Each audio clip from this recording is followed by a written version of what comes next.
பங்குனி உத்திரத்தை முன்னிட்டு திண்டுக்கல் பூச்சந்தையில் மல்லிகை வரத்து அதிகரிப்பு. 1000 ரூபாய்க்கு விற்பனையான மல்லிகை 500 குறைந்தது.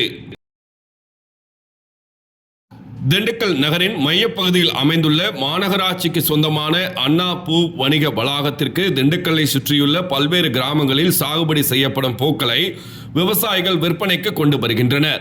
இங்கிருந்து தமிழகத்தில் பல்வேறு மாவட்டங்கள் மற்றும் கேரளா, ஆந்திரா, கர்நாடகா போன்ற வெளி மாநிலங்களுக்கும் தினசரி பல டன் பூக்கள் ஏற்றுமதி செய்யப்பட்டு வருகிறது. இதனிடையே பங்குனி உத்திரத்தை முன்னிட்டு திண்டுக்கல் பூச்சந்தையில் 1 கிலோ மல்லிகைப்பூ 1000 ரூபாய்க்கு விற்பனை துவங்கிய நிலையில் நேரம் கடக்க ரூபாய் 500க்கு விற்பனையானது. இதேபோல் முல்லைப்பூ 800 ரூபாய்க்கும், ஜாதிப்பூ 800 ரூபாய்க்கும், கனகாம்பரம் 700 ரூபாய்க்கும், காக்கரட்டான் 600 ரூபாய்க்கும் விற்பனையானது. இதேபோல் பட்டன் ரோஜா 230 ரூபாய்க்கும், அரளிப்பூ 350 ரூபாய்க்கும், சம்மங்கி 200 ரூபாய்க்கும், செவ்வந்திப்பூ 200 ரூபாய்க்கும், பன்னீர் ரோஜா 150 ரூபாய்க்கும் விற்பனை செய்யப்பட்டு வருகிறது. தற்போது காலையில் விற்பனையான பூக்களின் விலை நேரமாக விலை குறைய துவங்கியது. அதேபோல் பூக்களின் வரத்து அதிகமாக இருந்ததால் விற்பனை மந்த நிலை எட்டியது. இதனால் வியாபாரிகள், விவசாயிகள் வேதனை அடைந்துள்ளனர்.